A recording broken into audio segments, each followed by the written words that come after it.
Que bom que temos o privilégio de poder estar nos congregando, de estar juntos, por uma só causa, uma razão só: Cristo Jesus. Nossa vida, a razão da nossa existência, o Senhor Jesus Cristo.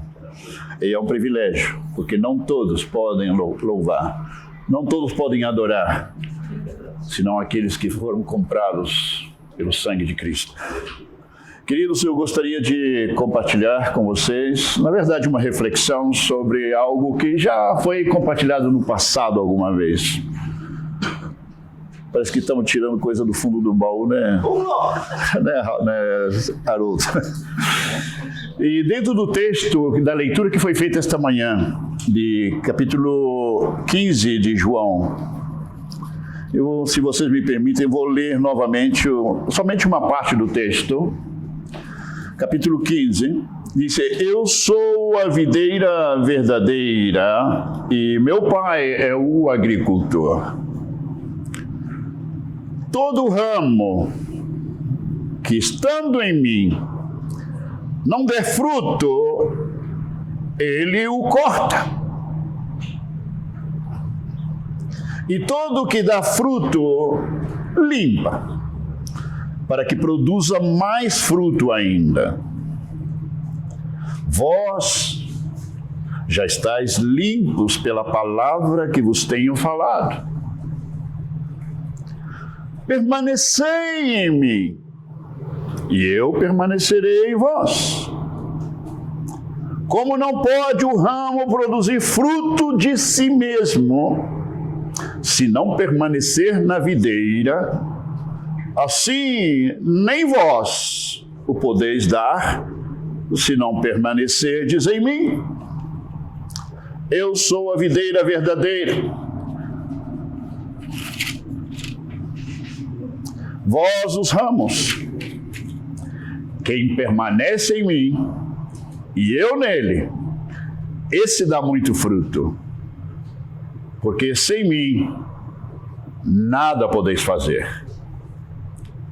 Se alguém não permanecer em mim, será lançado fora. A semelhança do ramo, e secará.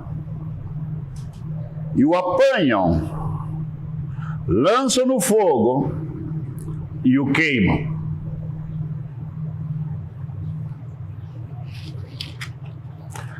Isto foi uma alegoria que Jesus usou para poder nos dar uma ideia bastante concisa, bastante real de quem é Ele e de quem somos nós, aqueles que estamos no corpo de Cristo. E é muito interessante que ele disse que eu sou a videira verdadeira. Existe uma razão por dizer isso, eu sou a videira verdadeira. Ele simplesmente podia dizer, eu sou a videira e vós os ramos. Ele falou, não, eu sou a videira verdadeira. E a razão é muito simples, querido, do porquê ele fala isso. Porque lá no Antigo Testamento, lá no Salmo 80, versículo 8, faz referência ao povo de Israel quando saía do Egito. E o Salmo diz, uma videira veio do Egito, referindo-se à nação de Israel.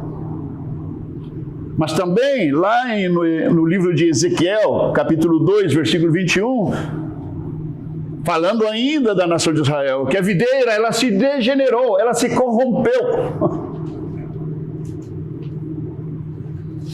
O que Deus está dizendo por meio do profeta?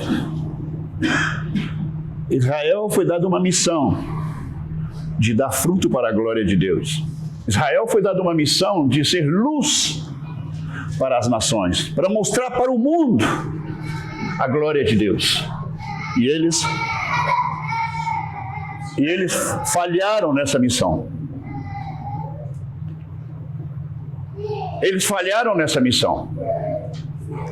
É interessante que em Mateus capítulo 21, versículo 43, Jesus, num embate com os fariseus, em um momento dado ele diz o seguinte para os fariseus: porque o reino é tirado de vós e é dado a outro povo que vai produzir frutos do reino. Evidentemente, Cristo está falando da vinda, da conversão dos gentios, isto é, nós que não somos judeus. O que Jesus está dizendo, queridos? Que os ramos que dão fruto, eles permanecem não somente na videira, eles permanecem limpos. Os ramos têm que estar limpos, os ramos têm que estar puros para produzir fruto.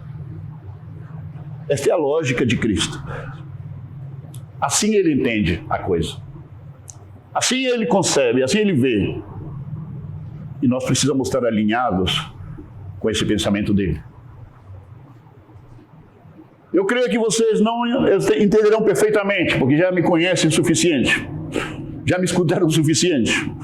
Vocês vão entender perfeitamente o que eu quero dizer em seguida. Existe hoje uma corrente de pensamento teológico no qual o cristão deve viver como coisa absolutamente normal, viver no pecado. Que haja pecado no cristão é algo normal, dizem eles. Que não possa viver sem cometer nenhum pecado, essa é a parte da linguagem. E vocês já me escutaram tantas vezes. E a desculpa qual é? Temos a natureza de Adão. Somos todos pecadores. Então está dada a desculpa perfeita para justificar os cocôzinhos de inseto na vida do cristão, os tumores, o amarelado que são na relação com Deus. E quando não tem fruto essa vida, diz, a gente faz o que pode. Aqui estamos, né, tentando fazer o melhor que podemos. Essa é a linguagem que você vai escutar nesse cristianismo apóstata no qual nós estamos vivendo na atualidade. Porque está descartado o poder atuante de Deus na vida da pessoa. Já não se crê em milagre. Já perderam de vista que a fé cristã é uma fé sobrenatural. É uma vida milagrosa. É o maior milagre que pode acontecer na vida de um ser humano. É a conversão. É a vida nova em Cristo. É viver aquilo que humanamente é impossível viver. E nós sabemos que é assim. Porque antes da nossa conversão, éramos escravos do pecado. Não tínhamos opção senão pecar. Mas a Escritura nos chama a viver em santidade. Dizer isso hoje, queridos, já é motivo de piada para muitos. Somos chamados a viver em santidade. Ontem tivemos aqui o seminário e eu falei sobre isso. O politicamente correto não permite nem sequer falar de santidade no meio do povo de Deus. Porque temos que ser tolerantes com o pecado. Temos que ser tolerantes com os mais fracos.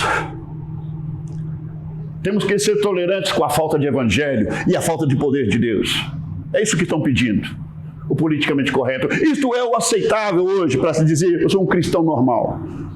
Mas eu digo, isso é um cristianismo apóstata. Que olha para a Bíblia, olha para a palavra de Deus e vê praticamente como aquele pote de ouro no final do arco-íris. Vão caminhar a vida inteira atrás daquilo, buscando, esperando que um dia aconteça. Até quando chega lá no final descobre que é uma ilusão. Porque não conhecem o poder de Deus. Pela negligência de muitos pregadores que não pregam a verdade, não pregam o Evangelho de Cristo, não pregam o Cristo crucificado, o único poder que nos pode transformar, o único poder que pode nos sustentar durante 30, 40, 50, 80 anos nessa vida. Mas muitos já perderam de vista, muitos já não conhecem essa verdade. É triste, mas vivemos em uma geração apóstata. E o pior de tudo, a maioria dos cristãos não acredita na apostasia. Isso é o pior de tudo. Isso que está na Bíblia. Está na Bíblia e não acreditam. Me permita repetir algo que já disse também no passado. Porque não faltam as pessoas que questionam isso. Alguém me poderia dizer, falar o seguinte: olha, Paulo, e que passa se você descobre que esse assunto da apostasia, que o ramo da videira pode ser cortado e lançado fora, se já teve, se era verdadeiramente um ramo. Que passa se você está errado? Queridos, é muito simples. Se eu estiver errado, lá no final, no encontro com Jesus, eu não perco absolutamente nada. Mas se eu estiver certo, coisa que eu sei que estou certo, você não tem ideia quantos milhões e milhões e milhões de pessoas que se creem filhos de Deus hoje irão para o inferno.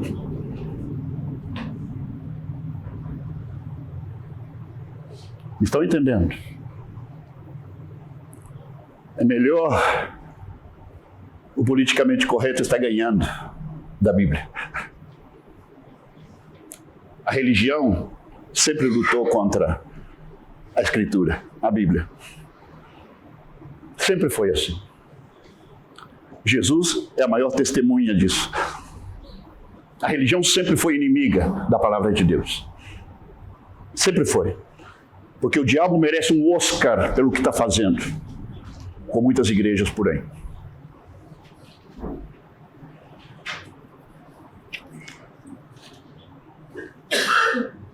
Ele será limpo para que produza mais fruto ainda.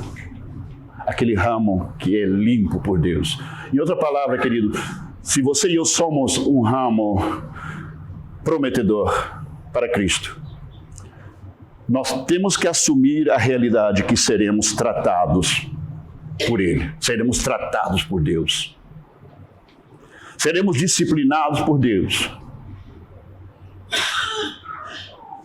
Seremos corrigidos por Deus. Seremos chamados, muitas vezes, ao sacrifício, muitas vezes.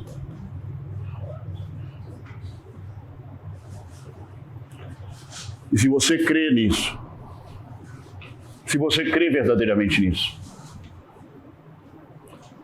vou dizer novamente, se você crê verdadeiramente nisso,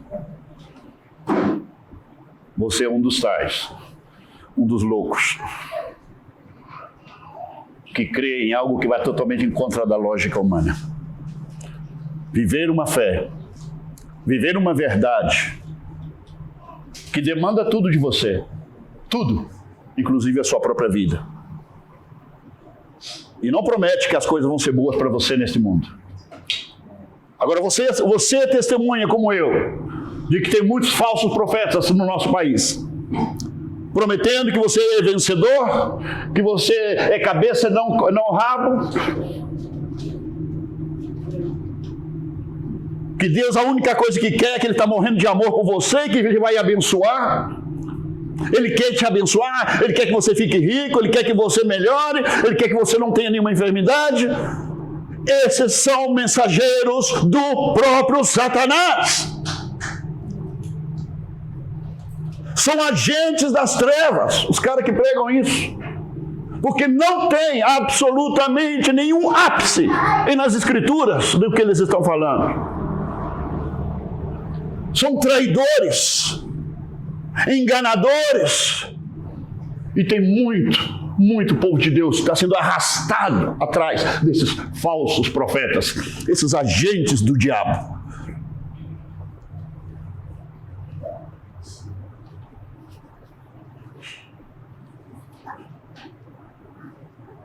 Jesus fala no versículo 3, vós já estáis limpos, falando aos seus discípulos, pela palavra que eu vos tenho falado. Em outras palavras, vocês já entenderam como funciona isso. Quando Deus fala, e todas as vezes que Deus possa falar na sua vida de verdade. Quando eu digo que Deus fala na sua vida, eu não estou falando que você está ouvindo a voz do pregador. Eu estou falando que através da voz do pregador, o Espírito Santo toma aquilo na mão dele Ele revela aquilo de uma maneira e traz uma compreensão de uma maneira sobrenatural no teu espírito, no teu coração.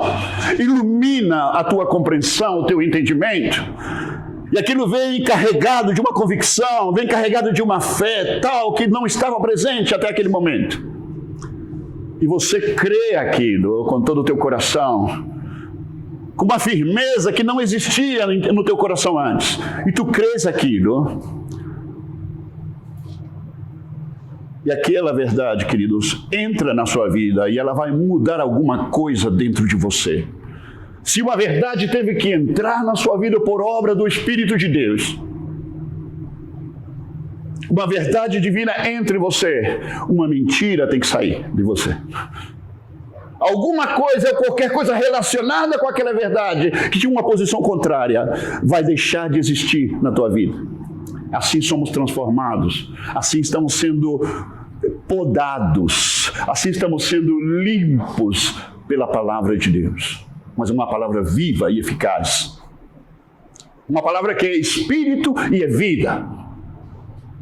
É uma palavra de poder que entra, nos transtorna e nos transforma por dentro. Ela entra, essa verdade, para permanecer eternamente dentro de nós. E aquilo chega a ser parte da nossa natureza. E tudo que falemos relacionado com aquela verdade, vamos falar com autoridade, com convicção, e vamos ser consequentes na nossa vida com aquela verdade que cremos. Essa maneira que a palavra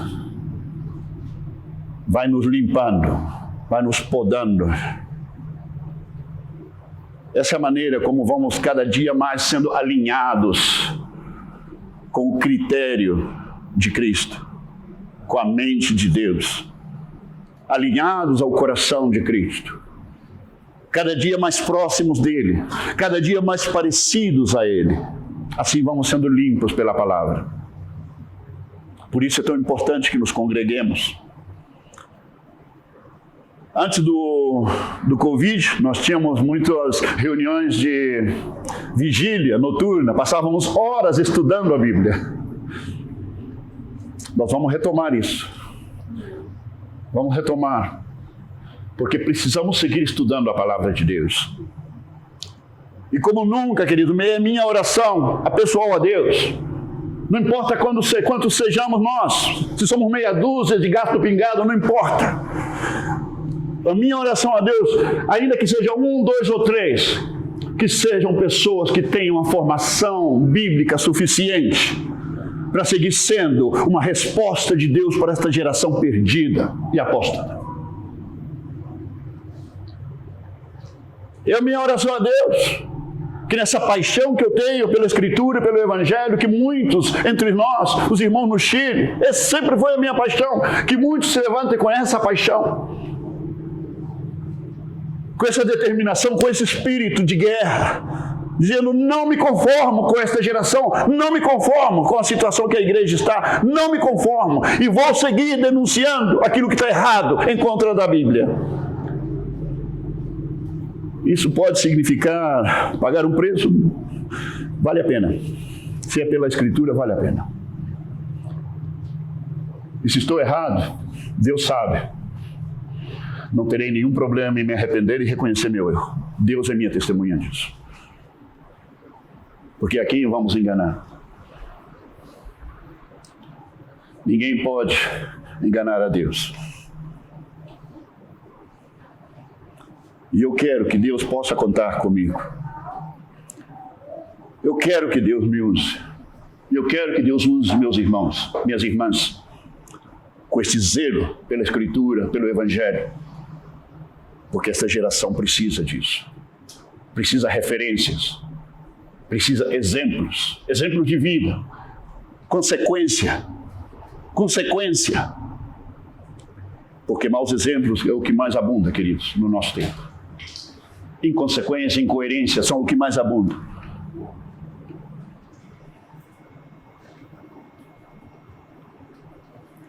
Versículo 4. Permanecei em mim, e eu permanecerei em vós.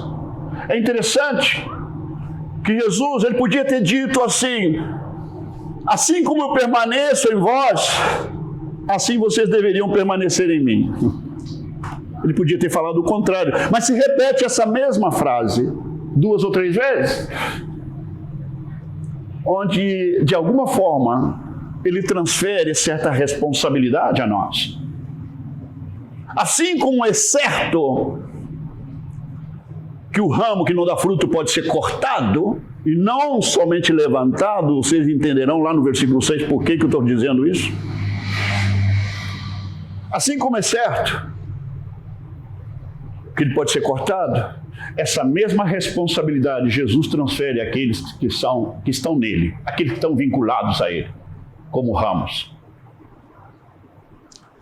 Ele disse, se você permanece em mim.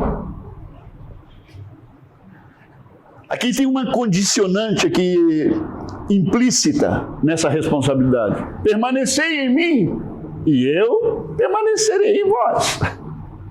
O que Jesus está dizendo? Se você permanece em mim, eu vou permanecer em você. As pessoas que não entendem isso vão dizer, mas olha, como não, o ramo nunca deixa de ser o verdadeiro, nunca deixa de estar, jamais deixará de estar, dizem eles, na videira. Ainda que eu não permaneça, como eu não posso ser cortado disso, ele vai seguir permanecendo em mim. Ah, é? Então ele está mentindo aqui. Imagina Jesus mentindo. Agora surge outra pergunta, queridos. Esse permanecer aqui, do versículo 1 ao versículo 6, se repete a palavra permanecer durante pelo menos 6 vezes. Em 6 versículos, 6 vezes aparece a palavra permanecer. E se vocês permanecem em mim, eu permaneço. A pergunta que nós temos que fazer também, que é importante, é possível não permanecer então? Porque se não é possível não permanecer, essa insistência de Jesus está sobrando na Escritura. Por que nos fala de permanecer, se não tenho como não permanecer? Porque essas palavras soam como uma condicionante, permanecer em mim e eu permanecerei em vós. Acaso é possível que ele não permaneça em nós? Ou somente estará tentando nos dar um susto? Ou nos está ameaçando com algo que não pode acontecer jamais? Já revisei o texto bastante. No texto grego. Já revisei bastante esse texto. Por anos eu tenho revisado e estudado. Permanecei em mim e eu permanecerei em vós. Como não pode o ramo produzir fruto de si mesmo? O ramo que é cortado da videira, ele só tem um destino. Se amarela, se seca e morre. Porque o ramo não tem vida própria. O ramo não tem vida própria. Tem muito crente que crê que tem vida própria. Não precisa se congregar, não precisa de Bíblia, não precisa da palavra, não precisa de oração, não precisa de nada. Está como o Lula na mensagem dele, né? Não precisa de pastor, não precisa de igreja, não precisa de sacerdote, não precisa de ninguém. Porque lá no meu quarto eu posso falar a Deus todas as horas que eu quiser. O diabo já tentou falar com Deus muitas vezes também.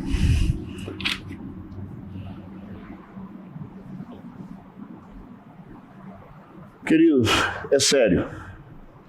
É sério isso.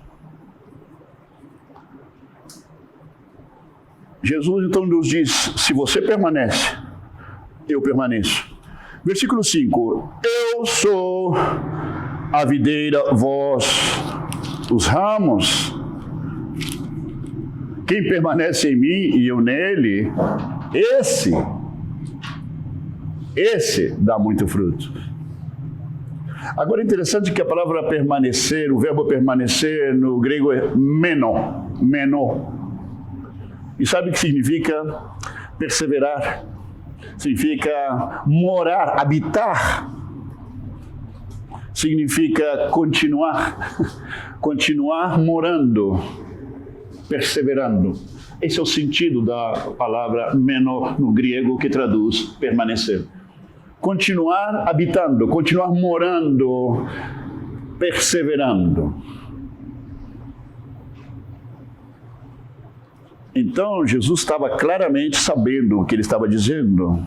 Ele disse, continua comigo. Continua morando comigo. Persevera. Está difícil? Persevera. Será que precisamos ensinar ânimo? Se ele nunca deixa de permanecer em mim, por que eu preciso esforçar para permanecer nele?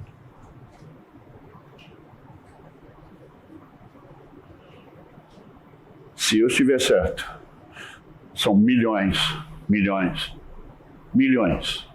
de pessoas que se creem cristãos que irão para o lago de fogo do inferno. E disse, versículo 5 ainda, porque sem mim nada podeis fazer.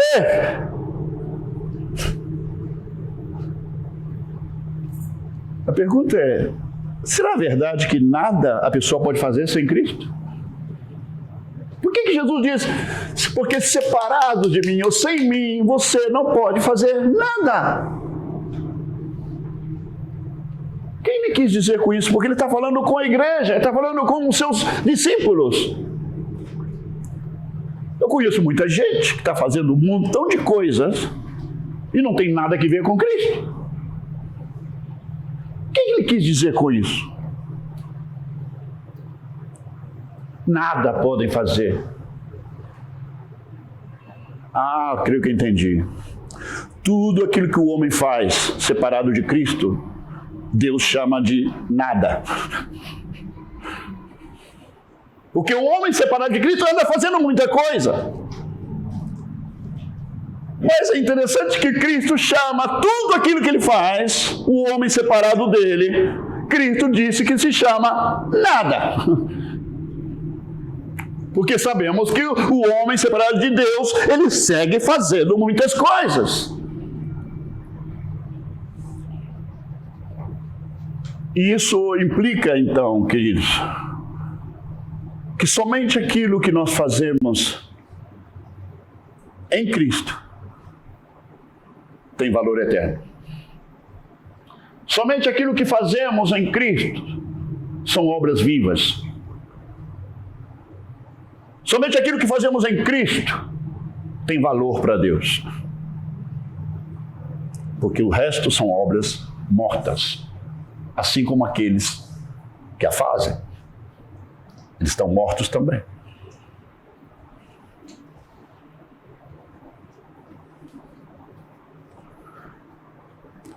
Outra pergunta interessante. Eu me lembro que uma vez, eu estou falando de quase 20 anos atrás, eu falei sobre o fruto com um grupo de pastores lá no Chile. Eu fiz uma pergunta muito simples.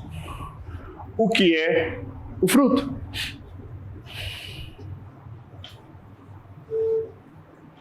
O que é o fruto?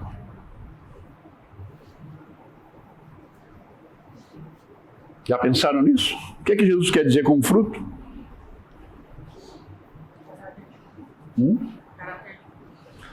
A Renata está dizendo que é o caráter de Cristo. Estão de acordo? Eu também estou de acordo, mas é mais do que isso. É isso sim, mas é mais do que isso. Lembre-se da missão de Israel. A missão de Israel era manifestar a glória de Deus. Nesse caso, um povo santo, um povo verdadeiro que amava a Deus verdadeiramente. E mostrava que amava a Deus de verdade. Refletia a presença de Deus. Mas também eles tinham que ser luz para as nações.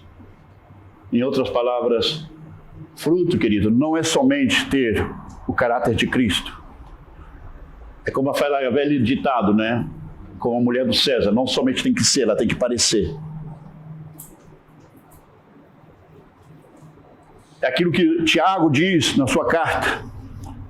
Me mostra a tua fé sem as obras, e eu vou te mostrar a minha fé pelas minhas obras. O que ele está dizendo? Eu vou mostrar para você, através da minha conduta.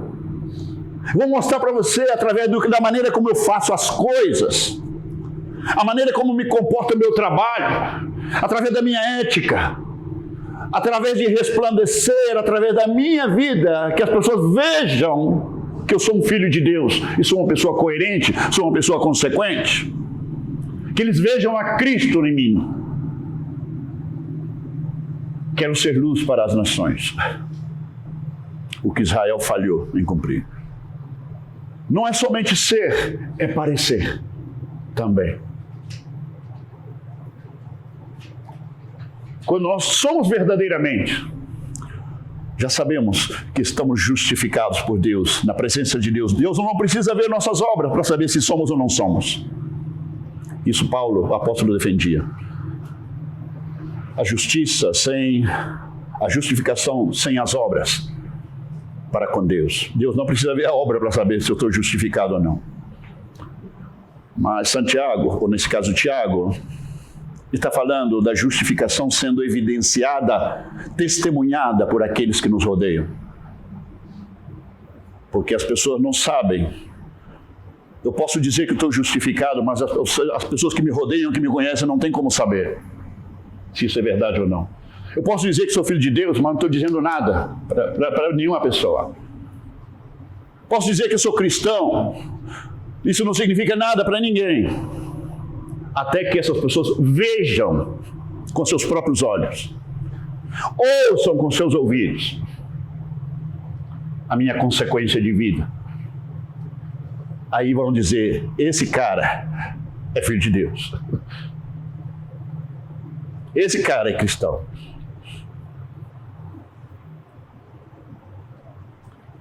Então, as obras são necessárias para isso, para a testemunha, para os de fora.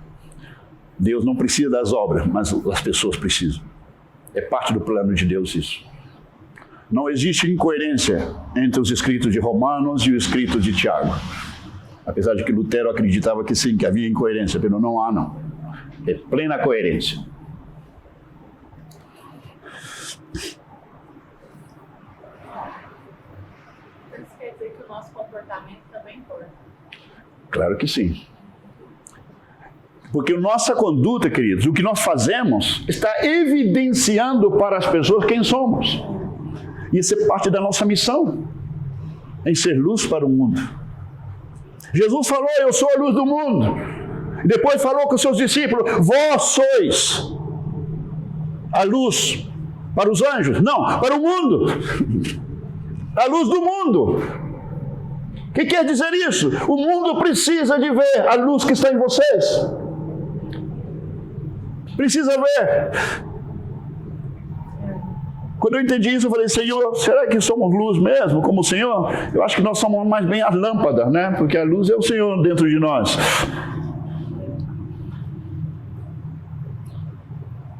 Mas a luz para o mundo, querido. A luz não é para iluminar os anjos, nem muito menos para iluminar as trevas, o diabo. É para iluminar as pessoas que estão no mundo.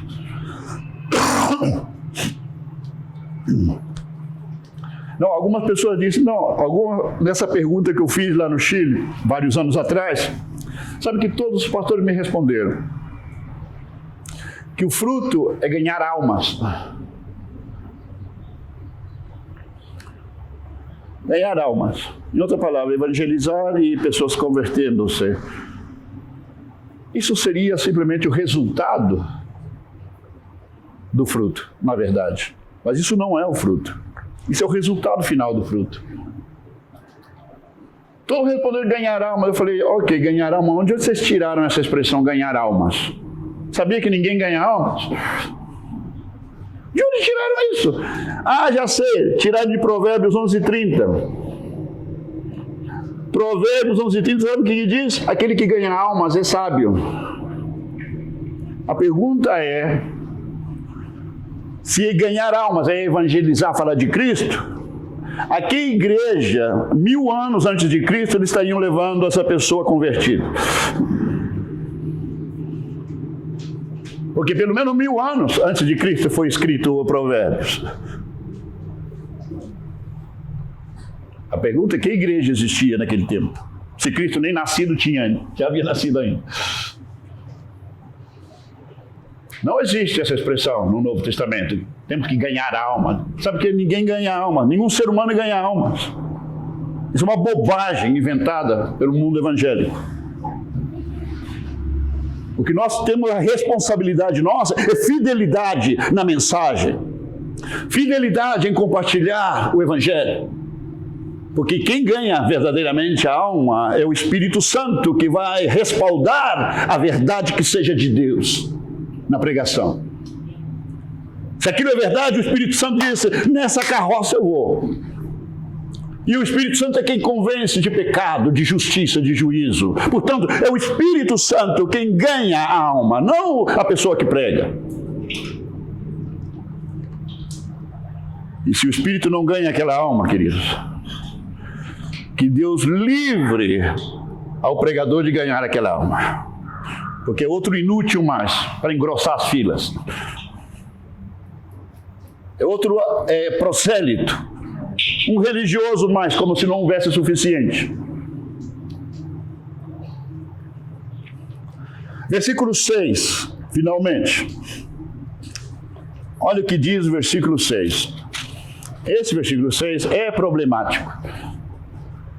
Se alguém não permanecer em mim, se alguém não permanecer em mim, queridos, é Cristo quem está falando. Será que é possível que alguém não possa permanecer nele? Lógico, senão ele não estaria dizendo. Se alguém não permanecer em mim, será lançado fora. Eu pensei que tinha que ser levantado, sustentado. Não era que airou significava sustentar, levantar, colocar escorar ele com um pauzinho assim para ficar bem juntinho da árvore? Se alguém não permanecer em mim, será lançado fora, a semelhança do ramo, e secará. Se é cortado, lançado fora, vai secar. E o apanham, que quer dizer, o recolhem, e lançam no fogo enquanto está sustentado. E queimam.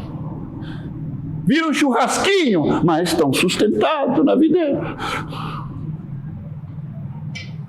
Vê o ridículo que é. Vê a incoerência de usar uma acepção que é verdadeira. Sustentado, levantado, isso é uma acepção verdadeira do grego airô. Mas por que esse homem não falou com aquele discípulo? Que airô tinha 2 significados mais. E os 2 significados mais que ele omitiu eram sinônimos: cortado fora ou removido. Não, é que eu tenho que proteger a minha teologia. A minha teologia diz que não pode ser cortado. Então, vou usar a acepção que me convém. Porque é verdadeira. E esse homem falou com esse discípulo. Não, porque o grego diz que é levantado. Eu falei, que pena. Por que não me cai nas minhas mãos um cara como esse? Vai cair justamente num discípulo que estava mal informado ainda.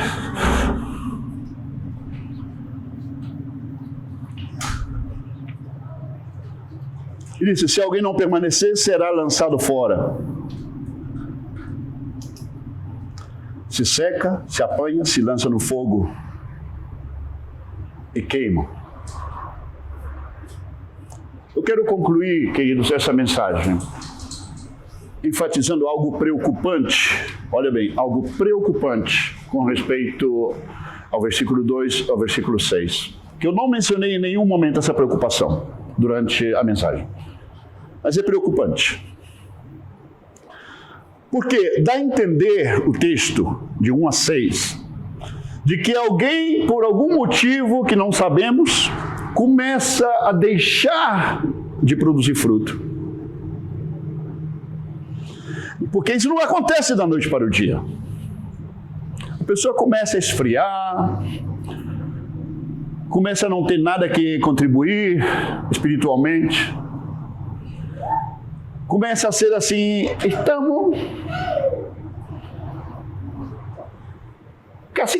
quase.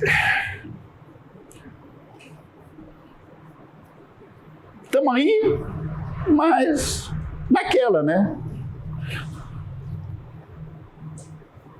E essa pessoa começa a viver assim, e sabe o quê? Vai se esfriando, vai se amarelando, e quando menos espera, ele diz, alguém chega para ele e fala assim, meu irmão, cuidado que a palavra de Deus diz, que se você não der fruto, você será cortado. Então, cuidado porque você está em perigo. Essa é a compreensão imediata que o texto dá para a gente. Mas por que eu estou falando que é preocupante, especialmente o versículo 6? Porque o versículo 6 diz algo mais que isso.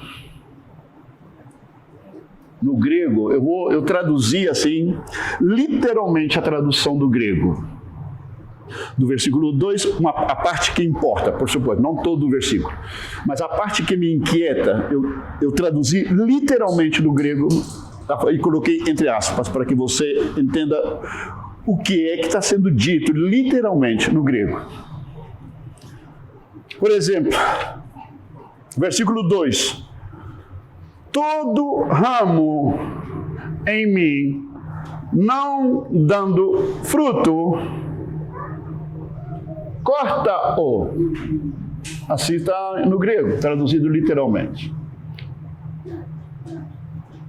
E todo o fruto dando, limpa-o.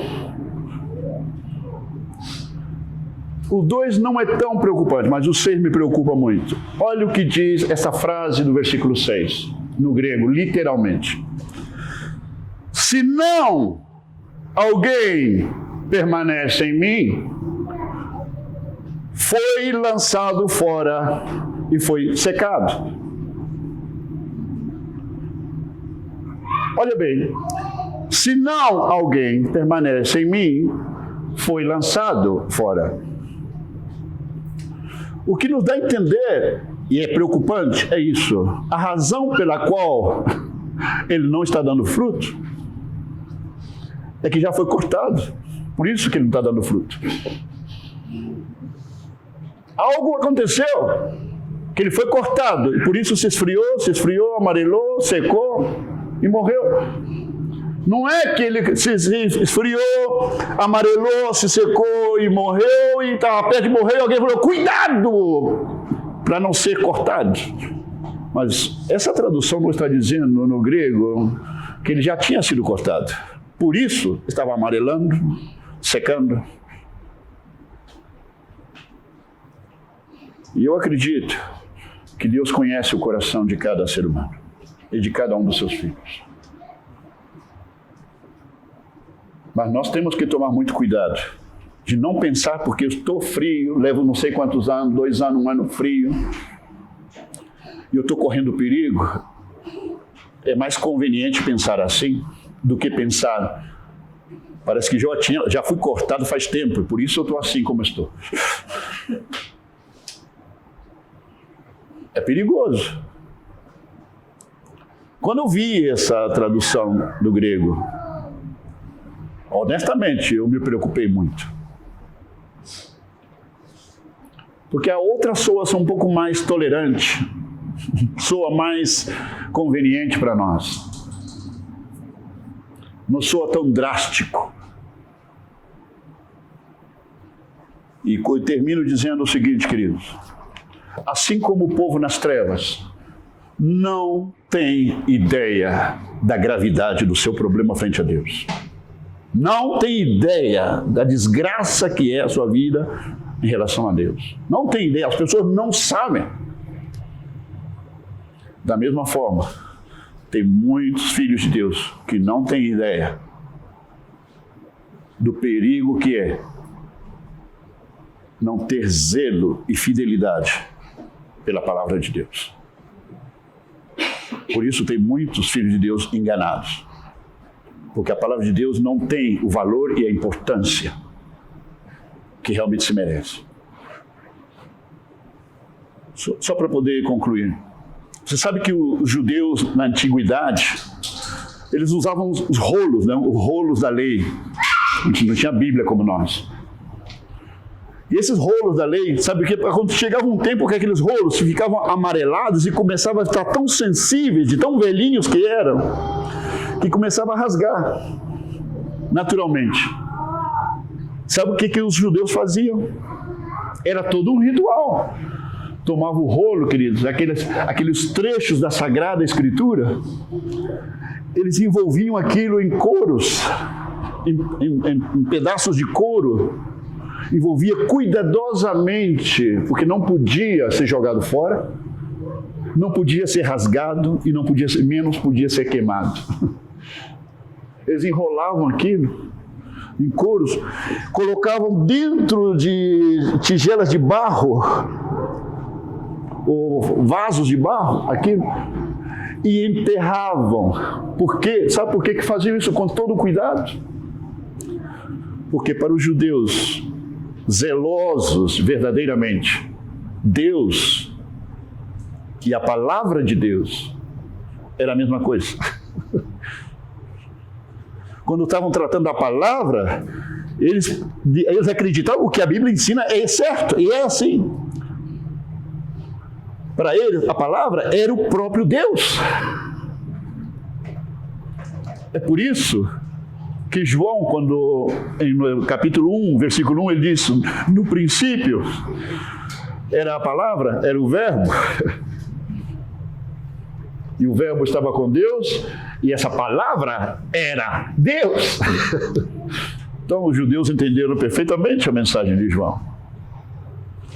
Nós precisamos ter esse zelo, este cuidado, esta paixão, esta reverência pela palavra de Deus. Amém? Fiquem de pé um momento, por favor.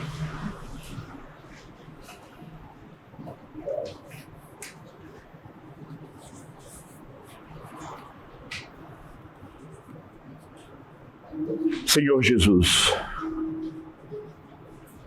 nós falamos a Ti como ramos da videira.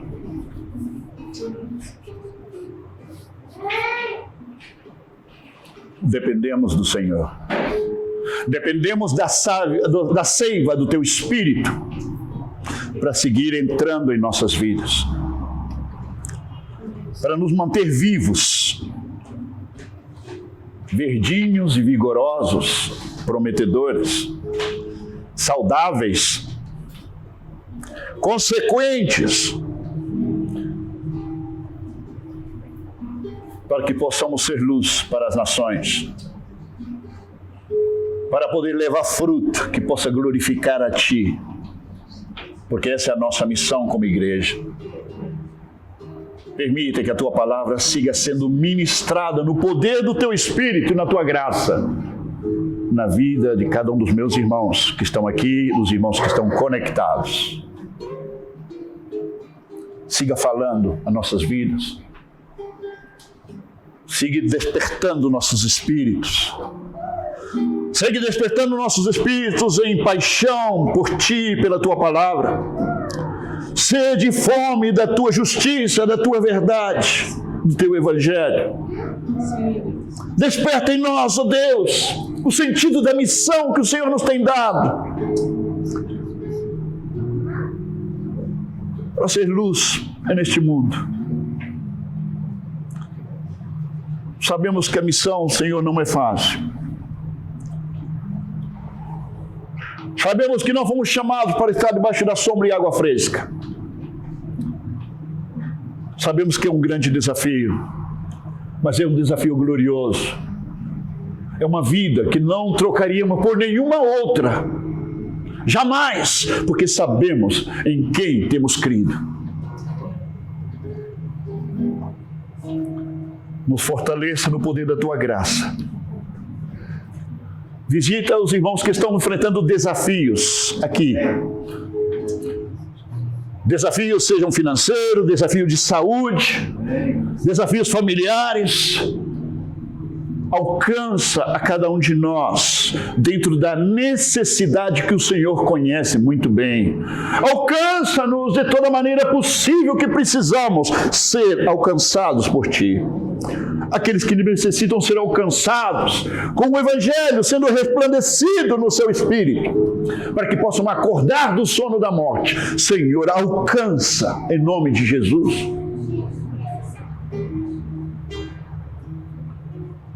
Alcança-nos, ó Deus, fortalecendo nosso espírito, fortalecendo no poder da Tua graça capacitante, para que sejamos as pessoas que fomos chamados a ser e para que possamos fazer tudo aquilo que devemos fazer.